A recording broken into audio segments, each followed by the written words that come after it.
नमस्कार सृष्टि, स्वागत है आपका खबर उत्तराखंड में। हम अपने दर्शकों को बताना चाहते हैं कि सृष्टि लखेड़ा टिहरी की रहने वाली हैं और हाल ही में इन्हें बेस्ट नॉन फीचर फिल्म की कैटेगरी में एक था गांव फिल्म के लिए नेशनल अवार्ड से सम्मानित किया गया है।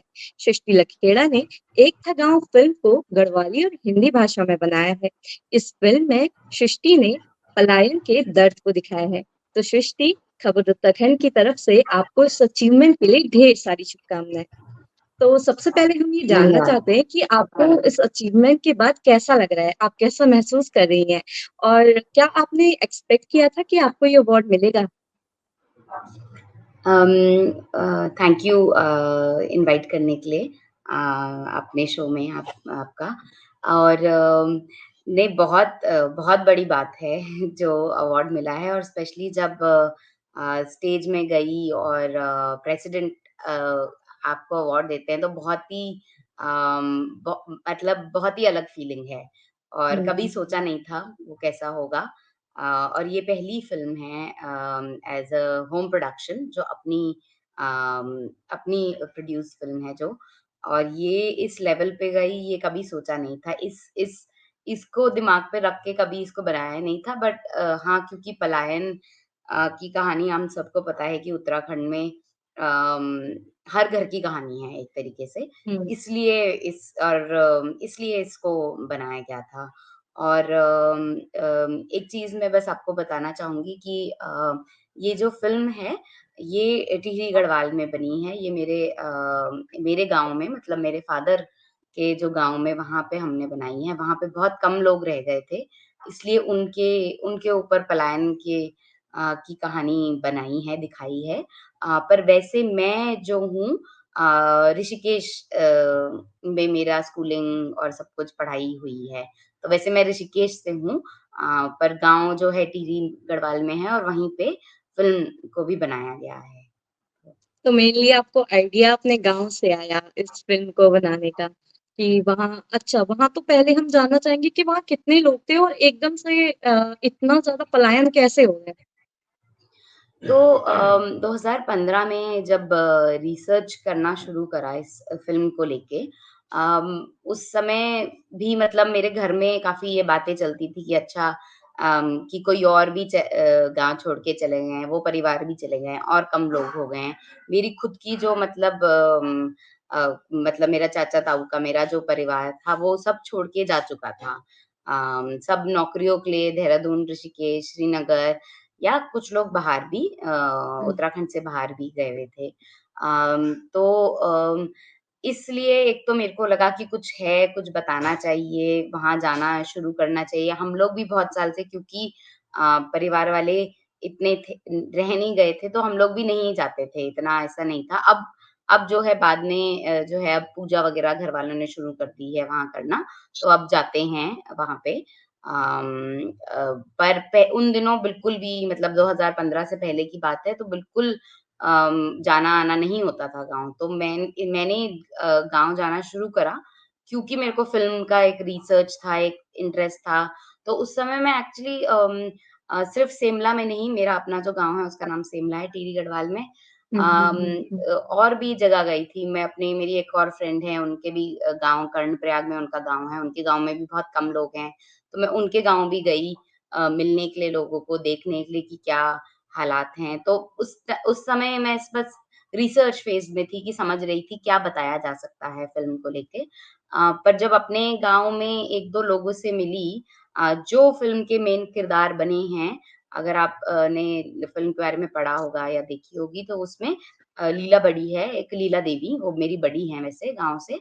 तो उनके हुँ, वो मेन किरदार हैं, वो अकेली रहती थी 80 साल की करीब वो उस समय थीं और वो एक बहुत पुराने से घर में मिट्टी और पत्थर के घर में कम से कम वो बोलती थी कि 100 साल का पुराना घर है। तो उस समय वो वहाँ पे अकेली रहती थी, पर वो गाँव नहीं छोड़ना चाहती थी। तो हुँ, उनको वो बहुत अच्छी तरीके से वो बहुत इंटरेस्टिंग स्टोरी टेलर थी। वो खुद ही अपनी जो बातें बताती थी वो बहुत ही इंटरेस्टिंग थी। तो उनसे मेरे को बहुत ज़्यादा आकर्षण हो गया। उनके साथ रह के मतलब मैंने काफ़ी रिसर्च करी और वो मेन किरदार हैं आज भी फ़िल्म की। और फिर एक दूसरी जो बहुत इम्पोर्टेंट पहलू है फ़िल्म का मेरी ही वहाँ पे गाँव में भतीजी हैं जो मतलब गाँव में बोलते हैं आप जो अम, तो वो उस समय 19 साल की थी तो उसका क्या स्ट्रगल था, एक 19 साल की बच्ची का जो गाँव में ये ऐसे गाँव में रह रही है जहाँ पे सिर्फ़ 7 लोग थे वहाँ पे उस समय और उनका क्या स्ट्रगल है, वो उसकी आशाएँ हैं नौकरी करने की उत्तराखंड की सब लड़कियाँ मतलब आगे बढ़ना चाहती हैं, तो उम, वो वो ऐसे गाँव में कैसे रहें, कैसे वो जॉब भी करें, कैसे वो पढ़ाई भी आगे करें, तो वो 2 बिल्कुल अलग पहलू थे। एक बुजुर्ग महिला की और एक छोटी लड़की की जो अपना फ्यूचर के बारे में सोच रही हैं, तो उसको लेके हुँ, हुँ। हमने फ़िल्म बनाई है। तो अभी फ़िलहाल जैसा कि हम जानते हैं कि आज की डेट में सारी फ़िल्म इंडस्ट्रीज़ ग्रो कर रही हैं, चाहे वो पंजाबी हो, मराठी हो, गुजराती हो, राजस्थानी हो, सारी। और जैसा कि हम जानते हैं कि मराठियों से तो हमारा वैसे फ़िल्म इंडस्ट्री स्टार्ट ही हुई है भारत में। तो कहीं न कहीं इस सब में पहाड़ी लोग पीछे रह गए हैं, पहाड़ी फ़िल्म इंडस्ट्री पीछे रह गई है। तो क्या हम आपसे एक्सपेक्ट करें कि आप कुछ कंट्रीब्यूट करेंगे आगे पहाड़ी फ़िल्म इंडस्ट्री में? बिल्कुल अभी जो हो रहा है, आपने अगर नोटिस करा होगा, थोड़ा रिसर्च करा होगा, काफ़ी सारी फ़िल्में पहाड़ से आ रही हैं। काफ़ी सारी हुँ। गढ़वाली, कुमाऊनी फ़िल्में पहाड़ से बाहर आ रही हैं और एक आप बोलेंगे चलन सा है 4-5 साल से कि डॉक्यूमेंट्री भी और फ़िक्शन भी दोनों फ़िल्में उत्तराखंड से आ रही हैं और तो मुझे लगता है अगर हम नंबर में काफ़ी होंगे, तो हम जैसे ओटीटी प्लेटफ़ॉर्म से आसानी से बात कर सकते हैं कि हमारे भी जो उत्तराखंड में व्यूअर्स हैं, बहुत सारे व्यूअर्स हैं, वो देखना चाहते हैं। तो हमको वो नेशनल लेवल पे, इंटरनेशनल लेवल पे प्लेटफ़ॉर्म मिल सकता है। और ऐसा नहीं है कि उत्तराखंड की फ़िल्में नहीं होती थी। जब हम छोटे थे, मतलब मुझे स्पेशली 90s में याद है, तो बहुत अभी भी कभी-कभी मतलब ऋषिकेश में जो है मेन स्ट्रीम उत्तराखंड की फ़िल्में दिखाई जाती हैं और बहुत लोग भीड़ में जाते हैं। तो जैसे एक तो आजकल जो चलन है जैसे पुष्पा मूवी बहुत चली थी, तो लोग बहुत आप देख रहे हैं उत्तराखंड के लोग तेलुगु फ़िल्म सिनेमा देखने जा रहे हैं। तो जब कभी-कभी आप अपना लोकल फ़िल्म भी देखते हैं, तो लोग जाते हैं। तो एक यही है कि धीरे-धीरे मुझे लगता है क्योंकि इतने सारे फ़िल्म मेकर निकल के आ रहे हैं आज की डेट में उत्तराखंड से, धीरे-धीरे कुछ राह निकलेगी और इतना हम जब प्रोडक्शन कर रहे हैं, तो व्यूअर्स भी उसका डिमांड करेंगे तो धीरे मेरे ख़्याल से फ्यूचर थोड़ा ब्राइट है उत्तराखंड की सिनेमा का। ये आगे अच्छा ही होगा मार्केट को लेके भी। जैसा कि हम जानते हैं कि अभी उत्तराखंड में हज़ारों गाँव को घोस्ट विलेज करार दे दिया गया है और आपकी फ़िल्म में भी पलायन का दर्द साफ-साफ झलक रहा है।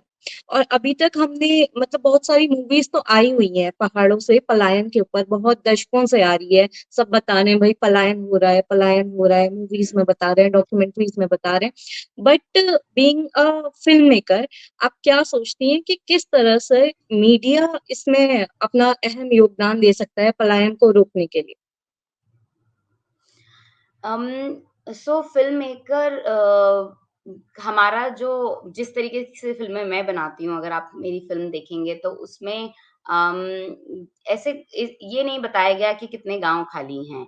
मतलब हाँ, हुँ। वो बोला गया है एक सेंटेंस में शुरुआत में फ़िल्म में, पर वो मेन फ़ोकस नहीं है क्योंकि हम सबको ही पता है कि कितने गाँव खाली हैं और ये कोई सीक्रेट नहीं है कि क्यों गाँव खाली हो रहे हैं। हम उत्तराखंड में सबको पता है कि नौकरियों के लिए लोग बाहर जा रहे हैं, पढ़ाई के लिए लोग बाहर जा रहे हैं। इसमें मतलब ये कोई सीक्रेट नहीं है और जा हम इस फ़िल्म में और फ़िल्में जो मैं बनाना चाहती हूँ और बना रही हूँ, उसमें मेरा इंटरेस्ट ये है कि मैं बाहर वालों को जो ये जीवन नहीं जी रहे हैं, उनको इमोशनली ऑडियंस को ये कनेक्ट करूँ। तो आपको इमोशनली इस सिचुएशन से उन लोगों से जो यहाँ पीछे छूट गए हैं, जो गाँव में रह गए हैं, उनसे इमोशनली कनेक्ट करूँ। आप उनका दर्द समझें, ये सबसे बड़ी मेरी जो है एम है फ़िल्म बनाने का कि आप ऑडियंस इमोशनली उस चीज़ से प्रभावित होएँ। तो अगर इमोशन से अगर हम किसी का दिल परिवर्तन कर सकते हैं और उनको ये भावनाएँ फ़ील हो सकती हैं, तो उसके बाद जो परिवर्तन होता है मुझे लगता है वो बहुत मतलब जैसे दिल से परिवर्तन होगा तो वो स्ट्रॉन्ग होगा। तो उसको आप शायद उसको पॉलिसी लेवल पे भी कुछ चेंजेस कर सकेंगे। क्योंकि हाँ, काम करने की ज़रूरत है और बहुत सिंपल पॉलिसीज़ अगर से काम करा जाए उत्तराखंड में तो पलायन रुका जा सकता है। और ज़्यादा रोकने से ज़्यादा उसकी ज़रूरत ये है कि पहाड़ को अब ऐसा बनाएँ जहाँ पे लोग रहना चाहें। जहाँ से भागना नह ना जाएँ। और ऐसा नहीं है कि लोग शहरों में बहुत पसंद करते हैं, शहरों में भी छोटे-छोटे घरों में आप रह रहे हैं, मुश्किल ज़िंदगी होती है, ऐसे कोई आसान ज़िंदगी नहीं है, तो कोई अपना गाँव नहीं छोड़ना चाहता है क्योंकि हम पहाड़ों की आबो-हवा, जो खुलापन है, वो बहुत मतलब सबको प्यारा है, सब ऐसे में रहना चाहते हैं। पर एक्चुअल दिक्कत यही है कि नौकरियाँ अब खेती की भी जो है बहुत दिक्कत हो गई है क्लाइमेट चेंज की वजह से और नौकरियाँ बहुत बड़ी दिक्कत है। तो हाँ, मतलब हमारा यही है एज़ अ फ़िल्म मेकर कि अगर जैसे सीएम हमारी फ़िल्म देखें अगर या कोई बड़े लोग हमारी फ़िल्म देखें, तो अगर उनको प्रभावित हो, वो इस फ़िल्म से अगर प्रभावित होके कुछ करना चाहें, तो बहुत अच्छा रहेगा। बहुत अच्छा आइडिया है सृष्टि आपका। तो इसके बाद हम आपके फ्यूचर प्रोजेक्ट्स के बारे में कुछ जानना चाहेंगे कि जैसे आपने पलायन पर फ़िल्म बनाई है, ऐसे ही बहुत सारी चीज़ें हैं पहाड़ों में जिस पे बात करना ज़रूरी है, जिनको बताना ज़रूरी है। तो क्या आगे हम आपसे ऐसा कुछ एक्सपेक्ट करें कि आप कुछ इन सब चीज़ों पे सारी परेशानियों पे आप फ़िल्म बनाएँगी आगे? अम, अ, हाँ, मतलब स्ट्रगल जो है पहाड़ी लोगों का बहुत ज़्यादा है। पहाड़ में रहना आसान नहीं है। स्पेशली मतलब अभी टिहरी में फ़िल्म बनाई थी क्योंकि मेरा गाँव वहाँ से है। और वहाँ पे भी बहुत दिक्कतें हैं। बल्कि टिहरी जो है लोअर नहीं आप बोलते हैं शिवालिक बोलते हैं, शिवालिक्स में आता शिवालिक है। हिमालय। तो फिर भी वहाँ पे बहुत दिक्कतें हैं रहने की और जीवन जीने की। और आप अगर बॉर्डर एरियाज़ में जाएँगे तो वहाँ तो और भी ज़्यादा स्ट्रगल है लोगों का। वहाँ थोड़ा पलायन कम है वैसे बॉर्डर डिस्ट्रिक्ट्स में। पर वहाँ और दिक्कतें हैं। जीवन बहुत मुश्किल तो है। पहाड़ में क्या कहते हैं आपको क्योंकि हमको हुँ। पता है फ़िल्म मेकिंग में भी अगर आप शूटिंग प्लेन्स में करते हैं तो आप बहुत ज़्यादा शूटिंग मतलब बहुत ज़्यादा चीज़ें कवर कर सकते हैं एक ही दिन में। आप पहाड़ में अगर वही शूटिंग करना चाहें तो वो पॉसिबल नहीं है क्योंकि आप ट्राइपॉड लेके, कैमरा लेके, इतनी भारी चीज़ें लेके आप पहाड़ चढ़ रहे हैं, जो प्लेन्स में आपको शायद 10 मिनट में आप चल सकें, वो आपको 20 मिनट, आधा घंटा लगता है पहाड़ में। तो जीवन मुश्किल है पहाड़ में बहुत ज़्यादा। तो वो तो इंटरेस्ट है ही कि कैसे लोग इस पहाड़ के साथ रह रहे हैं। तो वो मेरा कोर कोर एरिया आप बोलेंगे इंटरेस्ट का, स्टडी का, रिसर्च का मेरा है कि पहाड़ी जीवन कैसे जिया जा रहा है और कैसे स्पेशली औरतें का क्या कंट्रीब्यूशन है सोसाइटी में जो बहुत ज़्यादा इम्पोर्टेंट है। अगर आप पहाड़ में रहे हैं तो आपको पता है कि औरतें सारा काम करती हैं। अम, मतलब घर के अंदर का काम करती हैं, जंगल का काम करती हैं, बाहर का काम करती हैं, औरतें बहुत इंडिपेंडेंट हैं पहाड़ की और उस हिसाब से उनको उतना क्रेडिट नहीं मिलता है। इतना उनकी उनकी कहानियाँ बाहर इतनी आसानी से नहीं आती हैं और अब क्योंकि हम लोग भी थोड़े पढ़े-लिखे हो चुके हैं पहाड़ की औरतें, तो हम लोग भी क्या कहते हैं जो एक सक्षम औरत है उसकी कहानी बाहर निकाल के ला रहे हैं। सिर्फ़ ऐसे नहीं कि बेचारी वो अपना किसी का इंतज़ार कर रही है, पति का इंतज़ार कर रही है, वो कहानियाँ बदल रही हैं। तो वो हमको भी इंटरेस्ट नहीं है, हम अपने आप को भी बेचारी नहीं देखते हैं और ऐसे हम दिखाना भी नहीं चाहते हैं। तो वो जो स्ट्रॉन्ग जो औरतों की कहानियाँ हैं पहाड़ से वो उसमें बहुत इंटरेस्ट है आगे बताने का। तो कहीं न कहीं आप हमें हिंट दे रही हैं कि आप पहाड़ों की रीढ़ कही जाने वाली महिलाओं पे आगे कोई फ़िल्म ज़रूर बनाएँगी। बिल्कुल, जी बिल्कुल। वो तो तो है। आपसे बात करके बहुत अच्छा लगा सृष्टि और धन्यवाद आपका हमें समय देने के लिए। Thank you. थैंक यू रक्षिता।